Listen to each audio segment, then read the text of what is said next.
bienvenue dans votre hebdomadaire reçu 7 sur 7. Pour cette 3e semaine, nous continuons toujours sur le thème de la prière.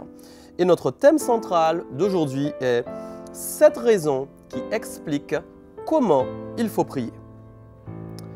Première raison, prier avec le Saint-Esprit. 1 Corinthiens chapitre 14 au verset 15 nous dit « Que faire donc? Je prierai par l'Esprit, mais je prierai aussi avec l'intelligence. Je chanterai par l'Esprit, mais je chanterai aussi avec l'intelligence. » Esprit en grec, qui se dit aussi pneuma, veut tout simplement dire l'inspiration. Voilà déjà une des raisons qui fait que nous devons prier en fin de compte avec le Saint-Esprit. Le Saint-Esprit a le moyen de nous inspirer dans nos prières et lui, il n'est pas limité comme notre intelligence. Donc, il est important, si vous n'êtes pas encore baptisé du Saint-Esprit, que vous demandiez le Saint-Esprit car c'est une promesse que Dieu a faite à tous ses enfants. Deuxième raison qui explique comment il faut prier, prier avec l'intelligence. Nous avons vu tout à l'heure dans 1 Corinthiens 14, 15 que la Bible disait que parfois je vais prier avec l'Esprit, c'est-à-dire l'inspiration de Dieu, et parfois je vais prier avec mon intelligence. Quand nous regardons dans la traduction du mot grec « intelligence », nous découvrons « selon ma compréhension » ou encore « selon mon bon sens ». Votre intelligence est capable de grandes choses car elle est déjà extrêmement puissante. C'est pourquoi nous devons aussi prier avec l'intelligence pour offrir à Dieu les mots qui viennent sur nos cœurs, les mots qui viennent de nous-mêmes et qui nous permettent aussi de construire notre prière. Troisième raison qui explique comment il faut prier. Debout. Regardons ensemble ce qui est dit en Luc chapitre 22, verset 44, au moment où Jésus était en agonie. Il est dit, étant en agonie, il priait plus instamment et sa sueur devint comme des grumeaux de sang qui tombaient à terre.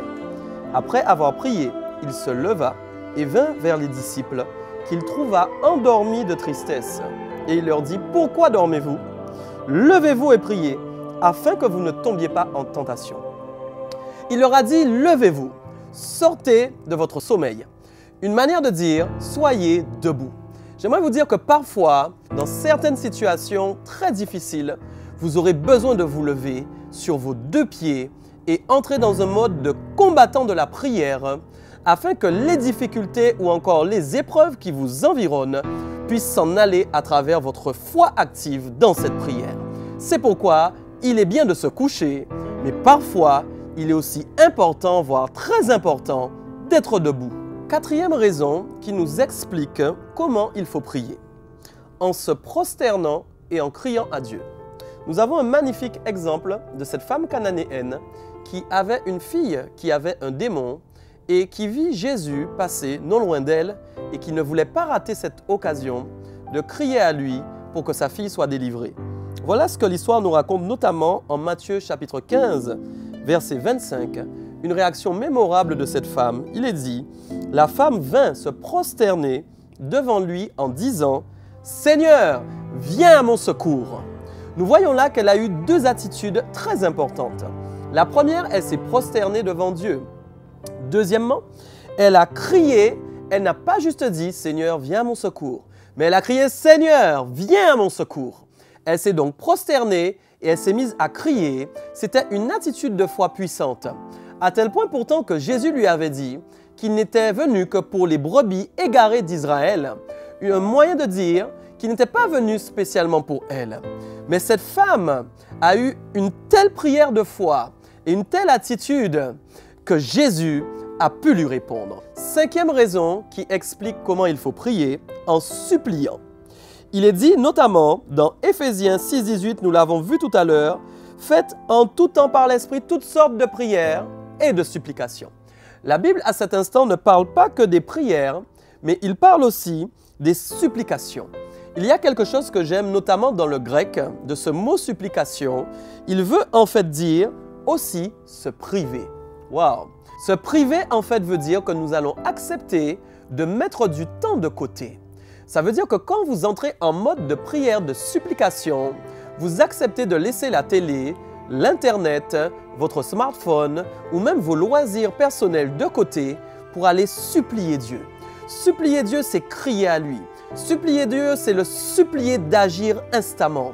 Et pour ça, vous devez coordonner un temps de privation à votre supplication, ce qui donnera une prière puissante qui appellera Dieu comme un écho vers le ciel et qui lui permettra de vous répondre plus rapidement que prévu. Sixième raison qui nous explique comment il faut prier, en criant.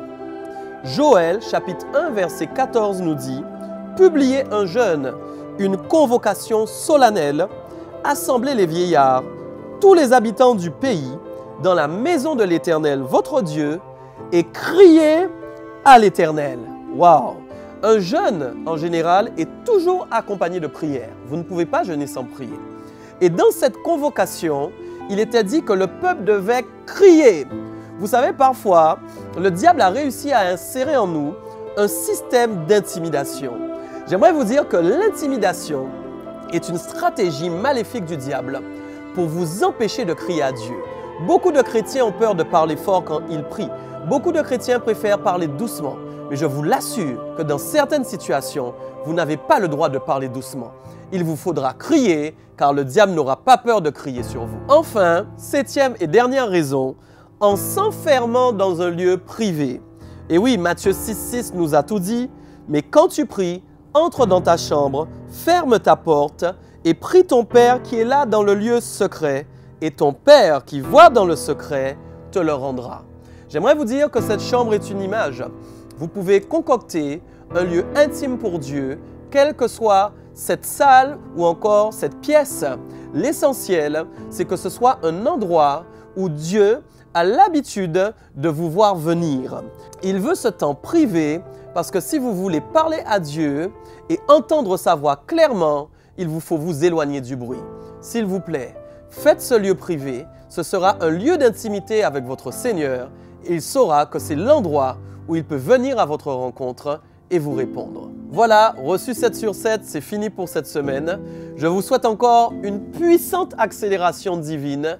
Et comme j'ai l'habitude de le dire, avant que l'on se voie la semaine prochaine, que la balance soit toujours bien pesée.